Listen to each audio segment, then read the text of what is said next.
Welcome to the April 26th Ed Affairs meeting. I am going to call the roll call to get us started. I will call names in the order that I see them. Mr. Fishbein. Here. Mr. Cohen. Present. Mr. Ieps. Present. Ms. Haywood. Present. Ms. Lohman. Here. Mr. Schultz. Present. Thank you, and I am here as well. I'm sorry, Ms. Henry is here and connecting, I see. Ms. Henry, are you present? I am for now, but I don't know how long that's going to last. Okay, well, we'll keep you as long as we can. All right, great, thank you. We will move on to the minutes from the March 15th Ed Affairs meeting. They have been shared, and the included in the minutes is a link to the presentation and the stream, the recording of the meeting. Do I have a motion to approve the minutes? So moved, Jennifer Lohman. Second that, Julie Haywood. Thank you. All in favor? Aye. Aye. Aye. Opposed? Great, the motion carries. Thank you. Tonight we have two presentations from Dr. Smith and Dr. Gallagher. They are updates on the comprehensive plan and the special education plan. And they are not so much a presentation of what the plans themselves entails, but where we are in the process of developing the plans and the next steps to get them to where they need to be by the end of the summer. So I think that Dr. Smith, are you going first with comprehensive plan? Yes, good evening. Thank you.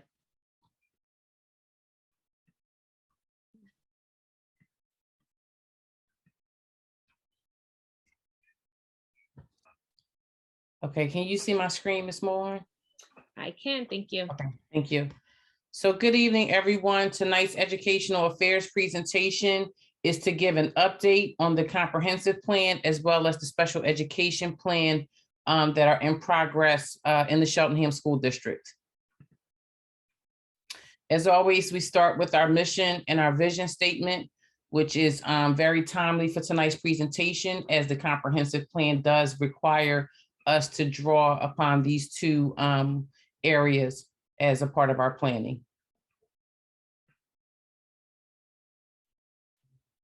I am going to start with the comprehensive planning update, and then I'm going to turn things over to Dr. Gallagher, our Director of Special Education, as she will give the update for the special education plan. So the first thing is I'd like to share with our school board of directors and our community members the planning requirements for the 22-25 school years. And just really quickly, I want to start off by giving you a timeline. We developed our steering committee in January of 2022. The presentation will be finalized and presented at the June legislative meeting. The next day after the legislative meeting, the plan will be posted for public review, which is June 15th, 2022. That plan will stay on review for 28 days to give our public as well as our school board of directors an opportunity to review the plan and give any feedback or any concerns regarding the plan. The final plan, as prescribed by the Pennsylvania Department of Education, is due on August 30th, 2022. So in between the posting of the plan and the due date of the plan, the school board of directors will meet and convene to officially approve and vote upon the plan prior to our submission to PDE. The steering committee consists of 5 general education teachers, 4 parents, 2 school counselors, 5 administrators, and 2 community representatives. Comprehensive planning, I don't want to read the slide to everyone, but the comprehensive planning, the purpose of the plan is to ensure that all school districts or local education agencies in the state of Pennsylvania have a plan, have an approach, have a roadmap for student success. that includes student outcomes, that also requires us to include resources that'll be used to positively impact student outcomes. And it is also the vision and the plan of this comprehensive plan endeavor to make sure that we have appropriate feedback and participation from our school community. So just really quickly, this is just some details information about who qualifies or who has to submit a comprehensive plan, what is considered to be a school entity. Cheltenham School District is a school entity. We are required to submit this plan. In addition to our comprehensive plan, every 3 years, we also are required to submit a professional education plan. We do have a supervisor of professional education in the Cheltenham School District. So that part of the undertaking will be led by Mr. Matt Pimental. Every 6 years, we must submit an induction plan for our new teachers. In Cheltenham, we not only have induction for teachers who are new to teaching, but also teachers who are new to the Cheltenham School District. And every 6 years, we must also develop and implement a comprehensive plan K through 12 that is focused on student services. So this is just giving you a continuum of the different ways that the Department of Education monitors and requires school districts to submit different information to ensure that we are following all rules, policies, and procedures to make sure that we're offering a quality education to all of our children. In addition to the plans that were listed on the previous slide, the first bullet point points to our special education plan. And as you know, this is a year where the special education plan is due, which is why Dr. Gallagher will be following me with an update on where we are with that plan. And last but not least, this is another bullet point from Mr. Pimental. Every 6 years, we must develop a gifted education plan. The graphic on the screen is the graphic that everyone who submits a comprehensive plan is following, including the Cheltenham School District. We start at the top of this circle and we follow the circle clockwise. And at any point of this circle, we would start in order to address or to improve any points of the plan where we feel that we need to make modifications or adjustments. And right now we are at the direction and assess a needs portion of this plan. The next portion is to create the plan, and that will take place again. We will present the plan in June for public review and public display for an approval. Once the board of directors approves the plan and votes upon the plan in August before the due date, the next step will be the implementation of the plan. So again, to be clear, we are at the set direction. We have set the direction. We have assessed the needs. We are in the part of the plan that requires us to start to actually create. The initial components of the plan, the district profile, mission and vision, and shared values are requirements. This is our district profile. It can be found on our website. It is updated to reflect our most recent information. It outlines just general information about the Cheltenham Township, who we serve, the diversity of our community, the configuration of our school buildings, and the number of students that we service.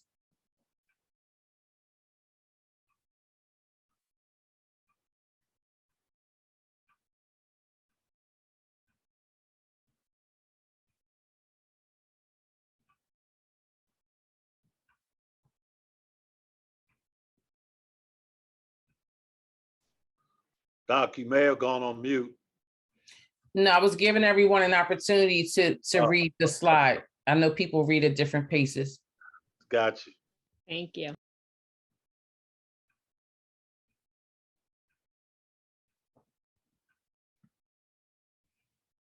Okay, and next is our district's mission. This mission is also included in our comprehensive plan. And it is a requirement.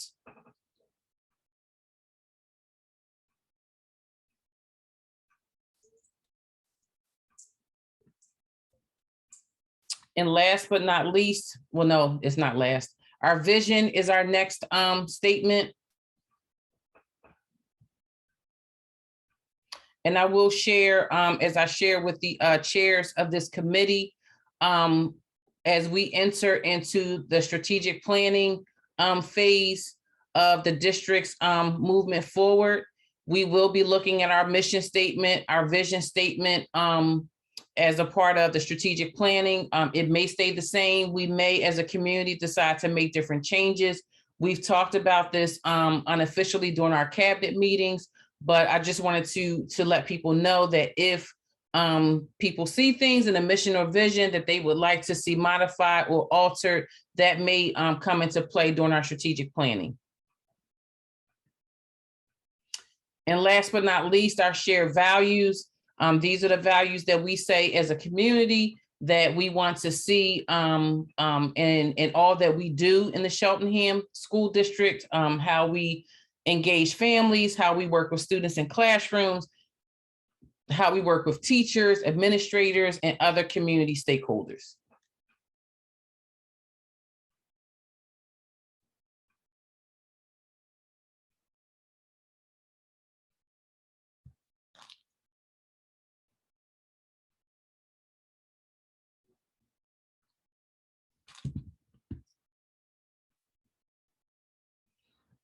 And so in the development of the plan, this kind of goes back to that circle that I shared. Where we are in the plan is analyzing strengths and challenges, goal setting, putting together an actual action plan based on the goal settings and the analysis, and then making certain that we have any professional development tied to any particular actions or goals that our staff may need to move forward. And also the last part, which is in a lot of instances, the most critical part, is to make sure that we effectively communicate all that is taking place with our comprehensive plan. And again, just as a reminder, I don't know if I made this clear or not, but this is the plan that we've been doing, at least since I can remember being an educator. This is something that we submit every 3 years. So this is not new. I don't want to confuse this with the strategic plan. This is a totally different plan with totally different expectations. One of the differences between this plan and the strategic plan is we don't have as much flexibility for content. We don't have as much flexibility for the template, what it looks like, what we put into it. It is all listed and required by the state, what actually goes into this plan, whereas the strategic plan will offer the district a little more flexibility in terms of what it wants to put in terms of content and also desired outcomes. So regarding where we started talking about strengths and weaknesses of the district, or strengths and areas of improvement, I want to share and click on this link. This is the committee feedback. We collected this committee feedback anonymously. The goal for that was to make sure that people felt comfortable speaking freely, without judgment, and not having any concerns about comments or concerns being pointed back to any individual. We really wanted this to be a true collective effort. And so we believe that presenting the feedback in this manner would achieve that.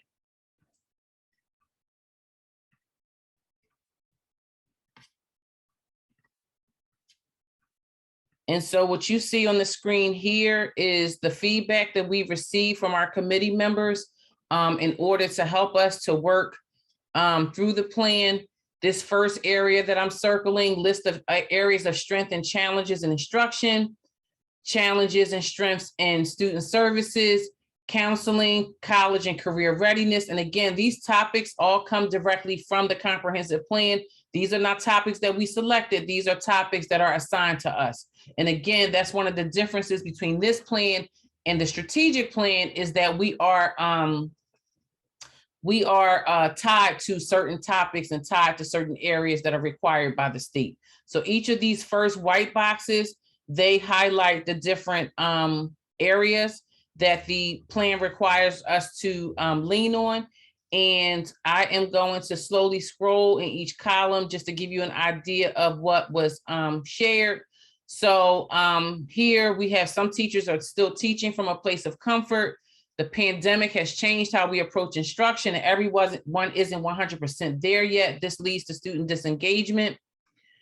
Another comment in instruction: when too many initiatives are implemented concurrently without sufficient time, the effectiveness of the new initiative suffers. So that speaks to specifically the Office of Education about the initiatives that we are putting out for instruction that we need to consider as we develop this plan. We also have here an investment in curriculum writing and development.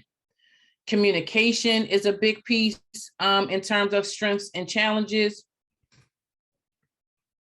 Lack of accountability is listed here. Systemic programming to help improve instructional effectiveness. And last but not least, a challenge in instruction is working against the forces of chaos, some of the areas in which we do not have control within the school walls that may sometimes creep in and cause some concerns. And I apologize, I'm reading some of these because I understand that this screen isn't as large and the print isn't as large as the regular presentation. So challenges and strengths in student services, expansion of partnerships with our outside agencies was listed as a strength. The lack of a breakfast program is problematic, and the person put there not sure if that is that if it fits here. And we do believe that it should fit there in terms of student services, so that stays. And also a strength in student services that the COVID response has been positive. When we move over to counseling, college and career readiness, the variety of courses at the middle and secondary level is looked at as a strength for college and career readiness. The 3 full-time counselors at the middle school level, as well as outside support, is listed as a strength. And there is a statement about students benefiting more specifically from counselors who have a focus on career. So where we may have guidance counselors who do general guidance, it sounds like the feedback here is to see if we could possibly have counseling that focus specifically on careers. One of the challenges is the emergency procedures spearheaded by counselors need to be consistent amongst all the buildings. Another challenge is focus on career readiness is needed in grades K through 6. The next column, challenges and strengths for ELL. We have, the district doesn't have a large number of ELL students, so sometimes we need to give an extra push to remind people that whether it's 1 student, 2 students, or 5 students, we're responsible for educating all of them and giving all of them a good experience, whether there's a large population or large contingency group or not. Another strength is that we do have ELL teachers assigned to all of our buildings. Strengths in technology and challenges, one-to-one Chromebook program is a plus. Smartboard technology is a plus. And one of the challenges is the wide variety. I'm sure everyone can appreciate we kind of jumped into gear during the pandemic when we were during the stay-at-home order. It required us to push out a lot of instructional technology. And the concern is that there's turnaround of students trying to learn all of that technology in a short amount of time. And this doesn't say students.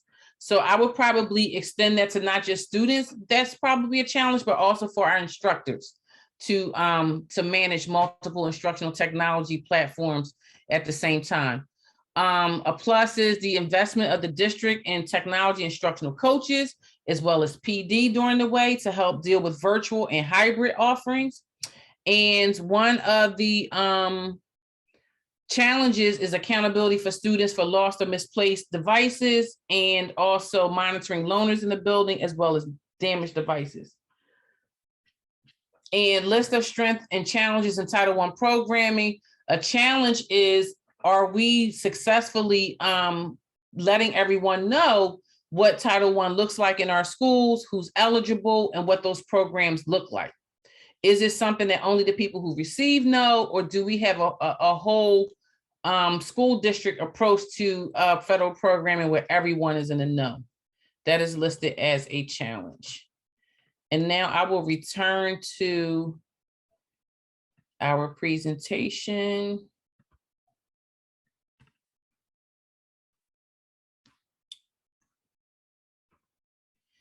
So the next step is May 24th is the next time that the comprehensive planning team gets back together. At that time, we are going to review the committee feedback, and we're also going to show how the community feedback is appears in a draft of the comprehensive plan. So at that time, we will review a draft with the committee to make sure everyone's on the same page, everyone feels like their input and their contribution to the plan has been included in meaningful ways. And then on June 14th, which is our June board meeting, the comprehensive plan, the full plan will be presented in a legislative meeting to the school board and the public. And following that, we will have a review of the draft for 28 days. And Ms. Mulhorn and Ms. Haywood, would you like Dr. Gallagher to start with the special education plan, or would you like questions for the comprehensive plan first? I would suggest doing questions for the comprehensive plan first before we move on. So thank you. Thank you, Dr. Smith. So if any board members have any questions, Mr. Cohen? Yes, thank you very much for the presentation. And I recognize that you're not seeking and the reason why to change the mission or vision statement or other aspects, but I do have one small request, if it's not too onerous. So if you can go back to slide number 12, please.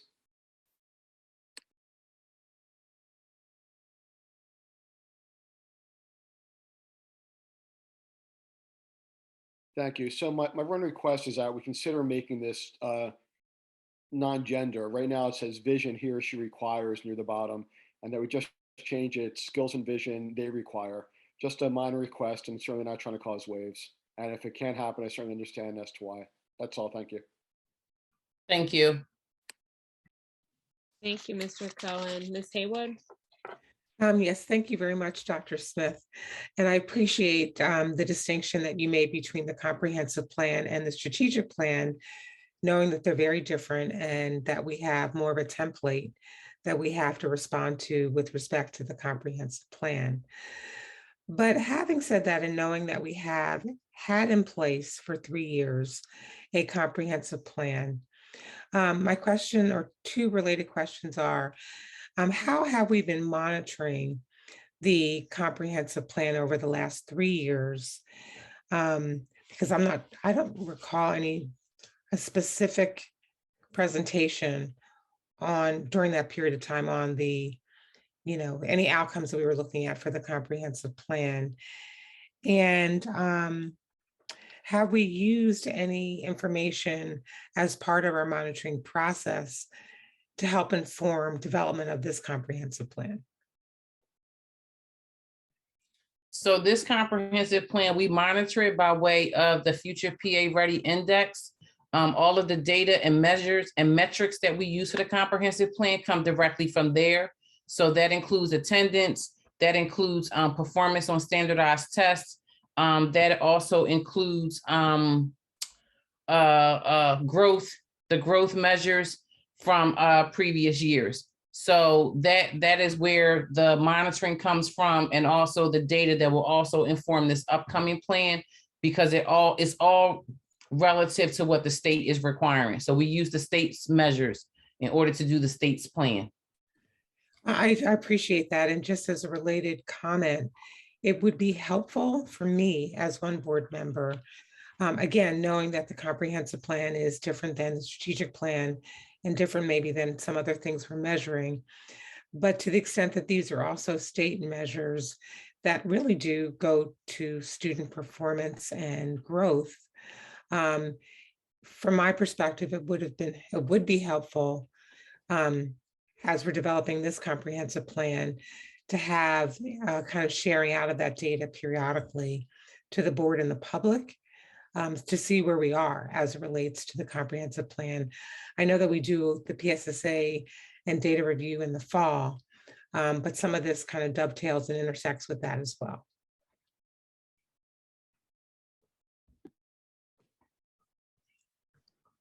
I'll just jump in on that.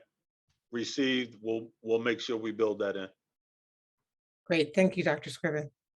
Yes, ma'am. Thank you, Ms. Haywood and Dr. Scriven. Mr. Schultz? Thank you. I was curious, Dr. Smith, you mentioned that this plan is, there are kind of standardized buckets that that a lot of the bullet points fit into. And my ears perked up because when I hear that, that might mean that there are state-sponsored reports or things that help us understand trends in other school systems near us and the like. I know every school system is going to have their own, there's not necessarily lessons we can learn by looking at other systems' comprehensive plans, but I was curious, do you know, is there any kind of portal or report that the state generates that's a meta-analysis of the different comprehensive plans that might be interesting for members of the public to look at, or that we could learn from in any way? No, I would say the closest that the state comes with that are the future PA ready reports that everyone has access to through the PDAE website. Okay, thank you very much. You're welcome. Thank you, Mr. Schultz. Ms. Lohman? Thank you, Ms. Mulhern, and thank you, Dr. Smith, for the presentation. I was wondering just about the kind of composition of who participates in the development of the plan. I noticed that, you know, there's staff and some list parents, and I was wondering if either board members or students have ever been part of the composition of the group that participates in the development of the plan. So no, they have not been. Has there been any sort of thought given to at least having a high school student perhaps participate, and maybe a board member? I just think of that as we're going through. I know that this is different than the strategic planning process, of course, and I know that what the comprehensive plan, as everyone has said, the content of that is really dictated by the requirements of PDE. But some of the feedback that I think people are gathering, the, you know, sort of strengths and opportunities and challenges and, you know, and that kind of data, and then the input on that, it seems like, you know, perhaps student input and even a board member input at the beginning of the process rather than after the plan is developed might be helpful.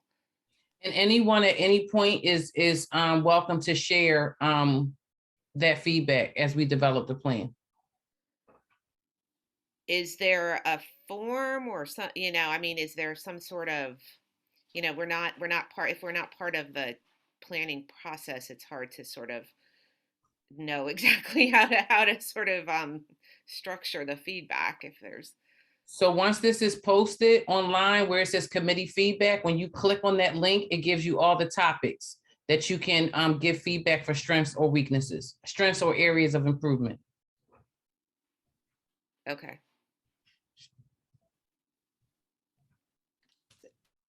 Okay. Yeah, I'll just leave it at that.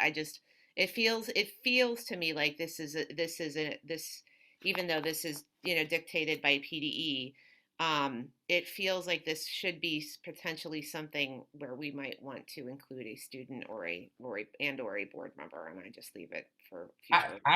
I hear you, and I received that. Just so you know, because this is a compliance document, it does come with pre-filled in information. And the option to add students and board members are not options to add as participating members of the steering committee. Okay, thank you. So when we go into the portal, it says, you know, who are the teachers, who are the community members, who are the so-and-so, who are the such and such. It doesn't. So we follow specifically what, you know, they're asking us to include based on the template, whereas with the strategic planning, we have more flexibility in that area. Okay. But again, board member and a student could be part of the community. And that was exactly what I was about to say. Yeah. We solicit people based on the titles that are given to us through PDE. We have not included students in this process, and we have not included board members. And this is my second plan since I've been in Cheltenham. Okay. All right. I also just put out there so that, as board members, perhaps we don't have to then continue to like pepper you with questions about how this process works if one of us is, kind of involved. I would gather that would still happen regardless. Probably. So But, yes. all right. Thank you. We You're like welcome. to ask questions. All right. Thank you, Dr. Smith and Ms. Lohman. Mr. Burdell Williams? Hello, just Mike, one question was just, where is the current plan available online somewhere? Did I miss that as a part of the question that Mr. Schultz was asking about references to where we could find additional information? I can send the current plan has been sent. It was sent, I guess, 3 years ago when it was completed, but I can resend it out again.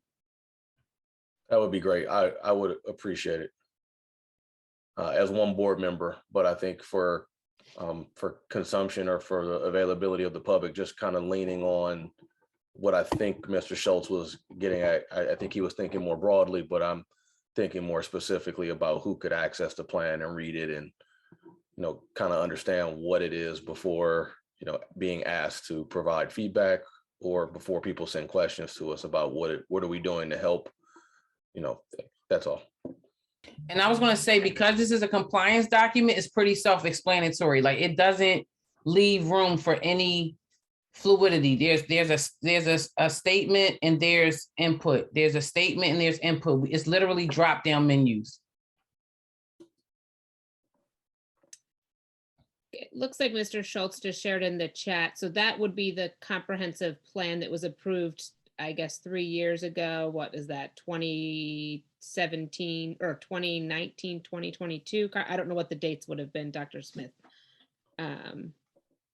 But that is the last plan, Dan, you believe, that you posted? I only shared it in, I'll share it. Oh, with I'm sorry. That's Yes. correct, but I didn't want to share it with, until it was confirmed that is correct. Okay. I just found it.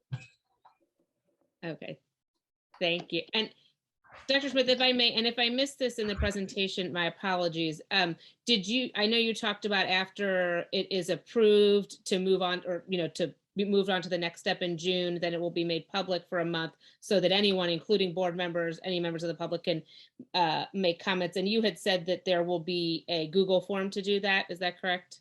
Correct. Okay, so it'll be very easy at that point to submit feedback without having to worry about who or where or what. It will be fairly streamlined. Yes, I was answering Ms. Lohman's question about giving feedback prior to the completion of the plan as a draft. Right, and it sounds like you're saying that we can go through the link in the presentation to the Padlet if we wanted to. Yes. Okay, thank you for that clarification. Do any other board members have any questions or comments before we move to the public? Okay, seeing that. If there's any members, Ms. Lohman, before you start, Ms. Lohman, if there's any attendees in the public that would like to ask a question, you can prepare yourself now. Okay, Ms. Lohman. Just two things. I'm actually not sure that the non-panelists can see the chat that's sent to everyone. I think that, I should say, like, the attendees. I don't think the attendees can see the chat. So if there's a link to like the current comprehensive plan in the chat, it's not going to be seen by the attendees, I don't think. I can also ask Mr. Kaufman to repost it because it has been posted on our website, I guess since 2018, but I can ask him to include it as a part of tonight's presentation. Oh, that would be great. And I'm sure there are other versions of this 3 years before that, 3 years before that, because this is an every 3 year endeavor. This is not new. It shouldn't be new to anyone. No, understood. It's a requirement by the Pennsylvania Department of Ed that's been in place since Chapter 4 has been around. Get it? I got it. Yep. The other part of this that I would just sort of ask about is, or I would just do a +1, I think, to Ms. Haywood's comment, is that I'm just, as I really very quickly just now just glanced through the 2018 to 2022 plan.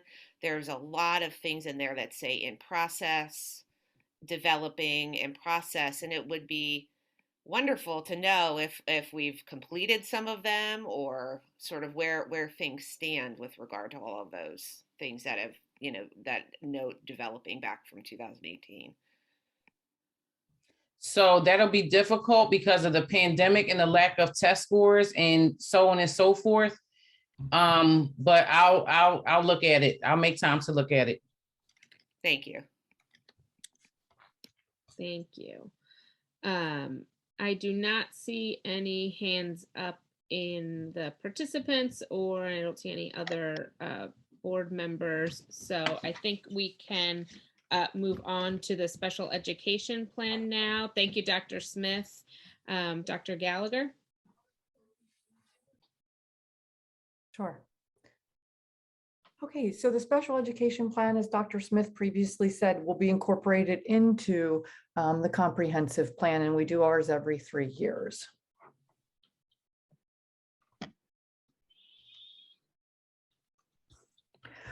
We follow the same format for our timeline for creating our committee in January and having the plan done in the same amount of time. However, the plan for special education will be due July 31st. When we very first started the plan, it was due in March, and then they revised it to be due in July.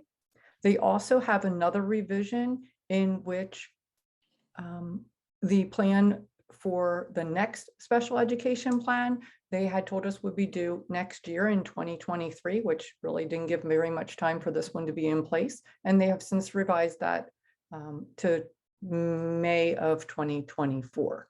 So our steering committee also had 1 general education teacher, 5 special education teachers, 3 parents, and 7 administrators. And one of our parents is also a general education teacher, not the same one that's listed. The special education plan is an action plan that describes a quality education that will be provided to each of the students with a disability eligible for special education over the next 3 years. So that's basically what the plan is for. And in this instance, it will only be for the next 2 years. And the plan will describe the special education programs and services that are provided within the district, and also those for students who are in programs outside the district. We did receive some guidance from from the Department of Education, pretty much about the professional learning, and I'm guessing, because we've not received this in the past, that it was due to the shortened time frame of the plan being in place. So they have told us that we only need to do our professional learning for the next 2 years. Again, when they originally told us, it was just for 1 year. And they also told us that we wouldn't have to train on every topic. Again, I believe all of that might be due to the fact that they've shortened the time frame, but that never really was told to us. So the special education plan, just like Dr. Smith indicated with the comprehensive plan, is very dictated and directed by the state. So for instance, we have several categories like the incarcerated students oversight and also the non-resident students oversight, in which that deals with incarcerated if you have a facility in your district that would house students who or youths who were incarcerated. We do not, so we don't really have a lot to put into that section. Same as a non-residential students oversight, we don't have a residential facility within our district. So there's not a lot that we can put into those. Many of the other topics are just indicators of like, what are we doing within the district? Significant disproportionality for placement, discipline, and identification. That's an area where identification and placement, we were not flagged. We are not a risk ratio and did not exceed the threshold for the past 3 consecutive years. And for discipline, we were either not flagged or we were at a no risk calculation due to the small sample size. So that's another area for significant disproportionality that we won't put anything into those because we weren't identified as having that as a need.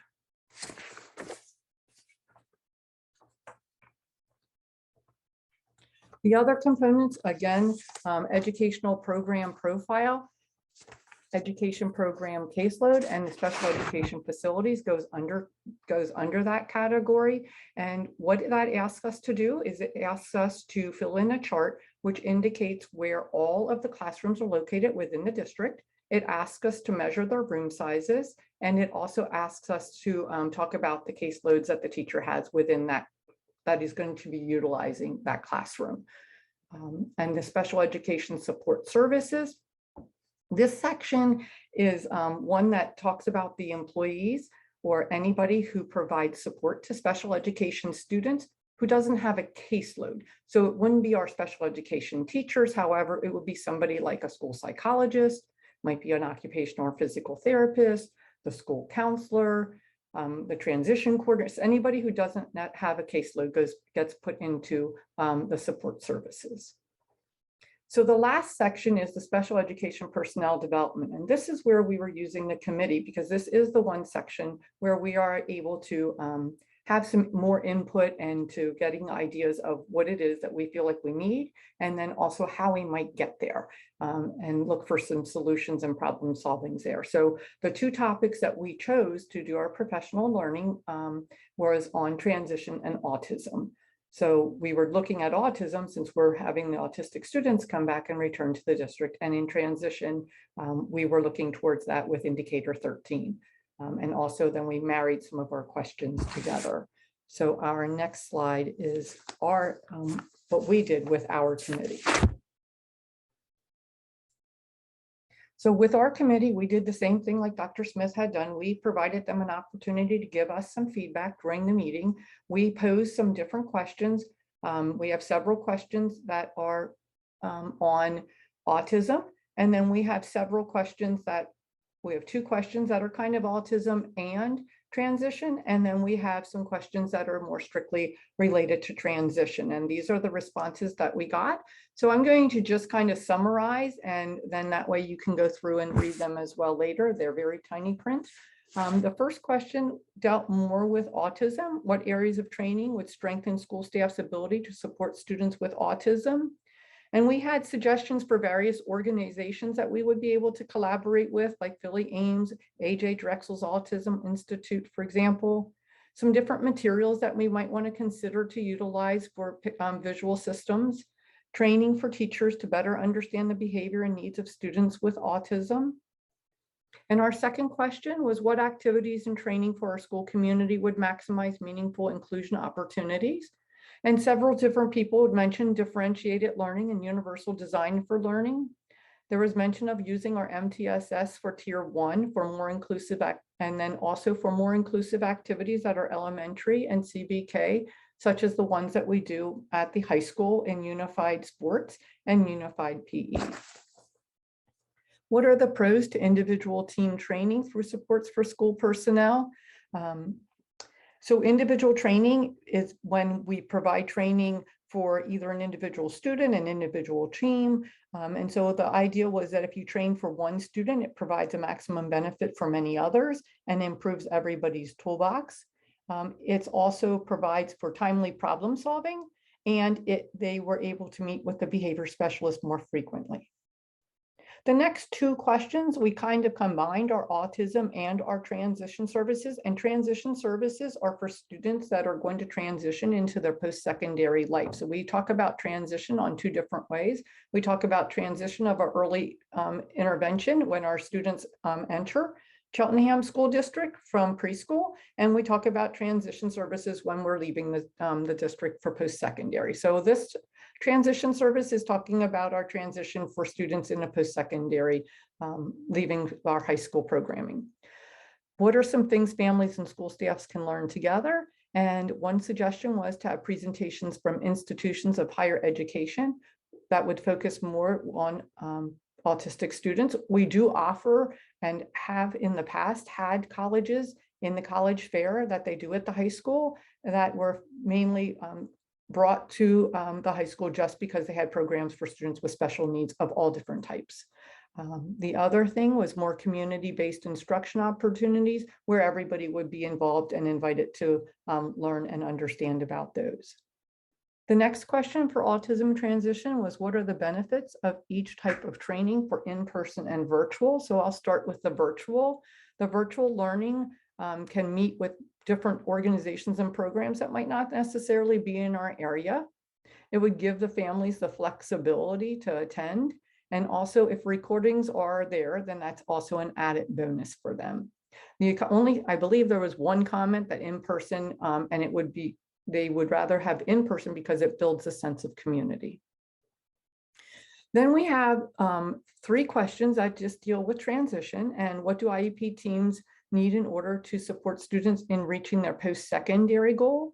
And so one of the thoughts was that the whole IEP team needs to have more training and learn about their roles, and also to be sure that they're including students in the process. And at the age of 14, students do get invited to the process for their IEP meetings. And the last question is, there are 2 sections of the IEP dedicated to transition. What training would be helpful to ensure transition is the focus across the entire IEP. And that was, again, that we would provide more training on the course. I think I missed one. I'm sorry, I did miss one. What would be helpful to families who are planning for their students' transition to adult life? It's all very tiny. General information presented when entering CBK or earlier. And during our meeting, we did talk a lot about the idea that the earlier, the better. The earlier that we're able to provide that training to the families. And I know in the past, we have started inviting all of our families, even all the way down to kindergarten, and they can have the option of attending the training or not. And the last question is, there are 2 sections of the IEP dedicated to transition. What training would be helpful to ensure transition is the focus across the entire IEP? And that one was to help everybody understand the pathways that are available at the high school so that students would be able to, before they get to the high school, understand the pathway if they wanted to maybe go to Eastern, or if they had some other career path, that they would understand what that would look like for them and what classes they would have to take and have it more mapped out. Not that we want anybody to ever have a plan that isn't flexible, but just to have the idea. So if that's a general direction they wanted to be able to go, they could. And then also to continue, we have annual training for Indicator 13, and to continue with that training for all of our teachers in special education at the middle school and the high school. So with this feedback, we will use this to determine the professional learning opportunities to focus on autism and transition. And when we return back with our committee, that's what we would be able to review along with the rest of the plan, that they would be able to see what we've put into those other sections.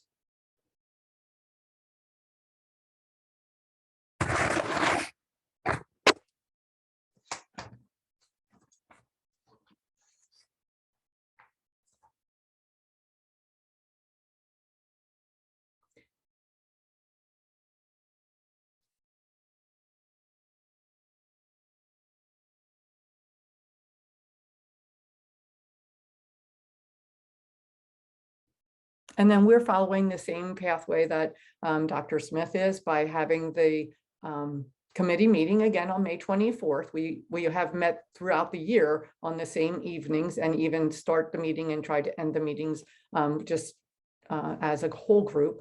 And then on June 14th, presenting to the school board in the legislative meeting and having our plan available for 28 days as well. Our plan is due July 31st.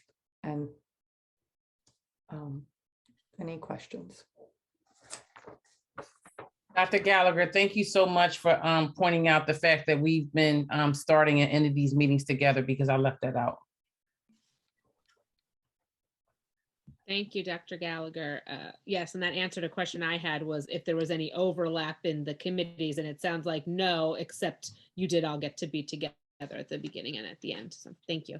And the first meeting, I'm sorry, and the first meeting, we did the entire first meeting together. Oh, great. Thank you. Sure. Are there any board members who have any questions for Dr. Gallagher?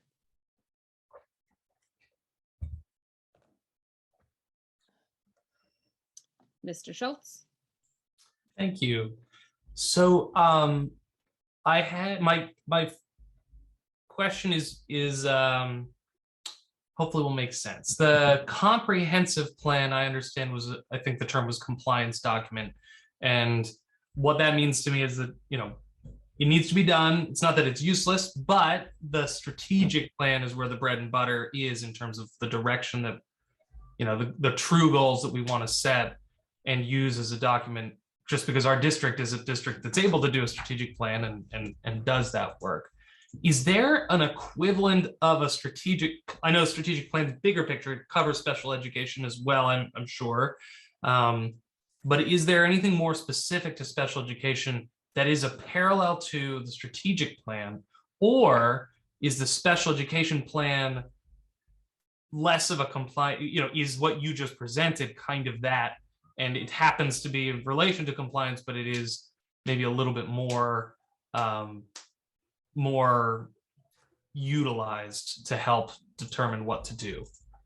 So you're right. And when I say it's a compliance document, I'm pointing to the fact that it's a template. It has very clear directions of what goes in, what doesn't go in. There's a lack of flexibility on both parts.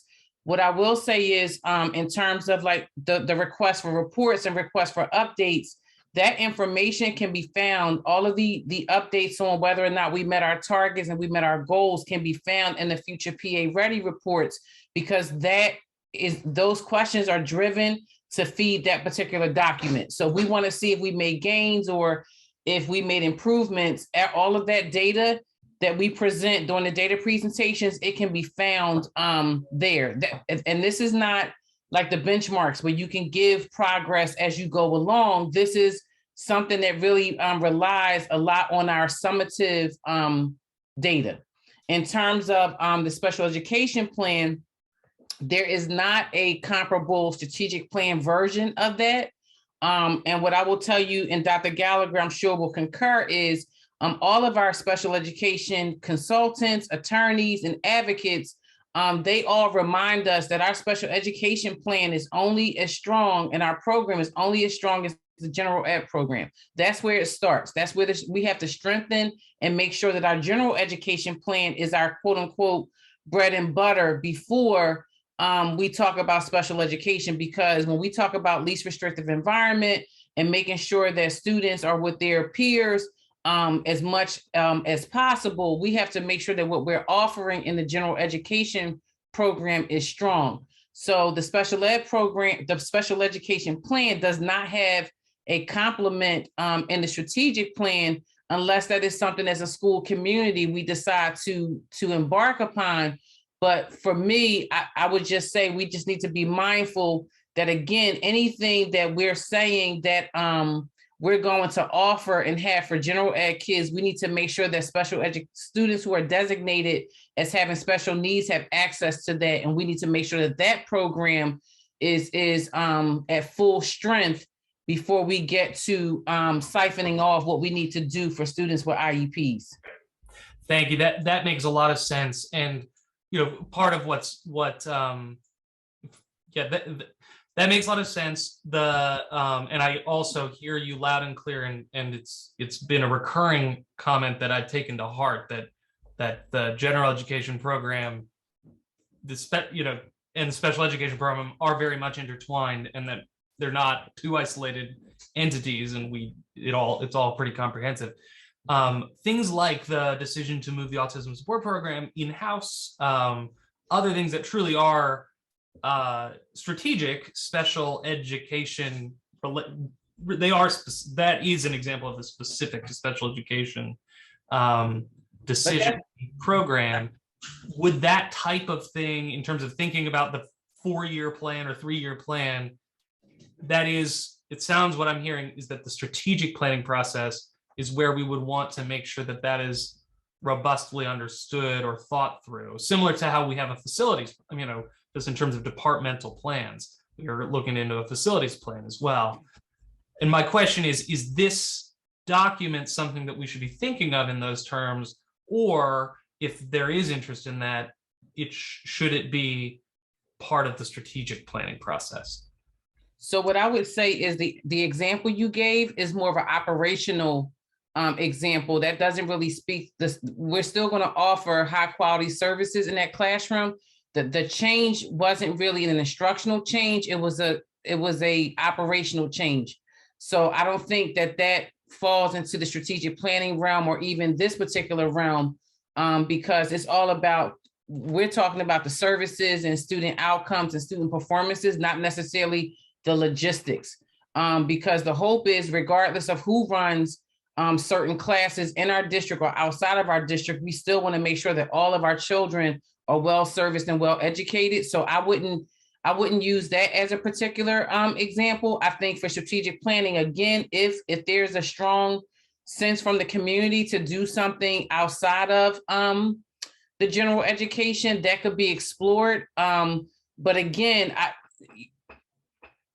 I'm not sure if our strategic plan wants to speak specifically to special education programming, as opposed to what our goals and our outcomes are for students with special needs just in general. Basically stating that we're going to, hold them to the same high expectations, give them access to the same curricular documents and curricular experiences, and that we'll modify as their IEPs require us to modify. But we don't want to start off with a special education is here and general education is there, because special education students should be positioned to access as much of the general education curriculum as possible before we even talk about the IEP distinction. Understood.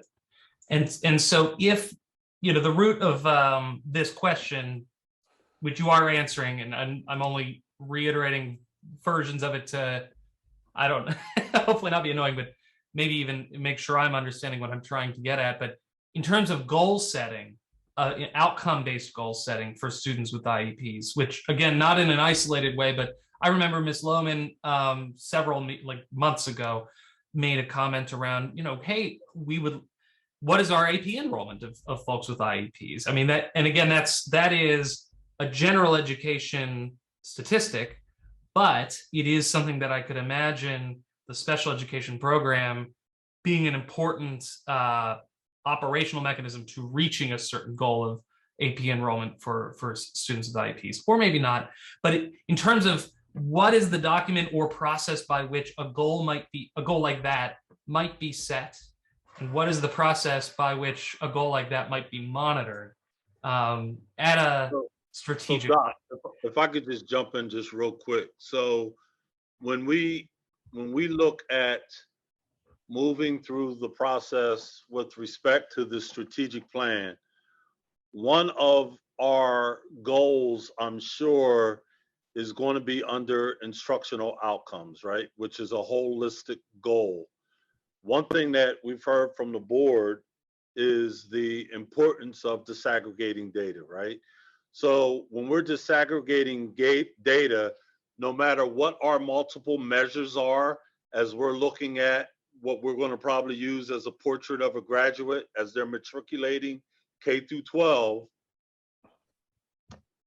one of our student groups would be special ed as we're disaggregating the data. So any of the data points that we're going to be looking at through that whole continuum is going to include the disaggregation of all of our student groups. So there's not going to be any student group that's not going to be monitored, if that makes sense. That does make sense. And again, I want to reiterate, Dr. Smith, you did answer my question. I wasn't trying to pepper you too much, but that between both of those answers, thank you. My question has been answered. I appreciate it. Thank you.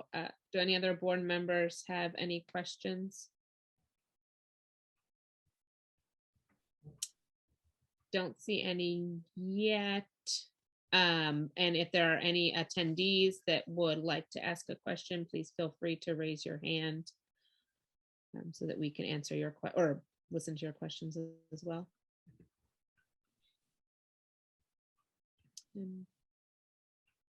Not seeing any more questions. I just want to make sure none are popping up that I see. That almost feels too easy. So if we do not have any other questions, I believe that does conclude both parts of the presentation from the Office of Education. Unless Dr. Gallagher or Dr. Smith have anything else to add, I believe we are finished. They're not raising their hands. I think they're done. I just want to make sure. No, I don't have anything to add, but to just say to thank you everyone for participating in tonight's presentation and for your questions. Yeah. Thank you so much to both of you for your presentations and for answering our questions. We appreciate it. And with that, I will take a motion to adjourn. So moved. Joel Fishbein. A second. Charles Williams. All right. And we don't vote. I always forget that. The meeting is adjourned. Thank you so much, everyone.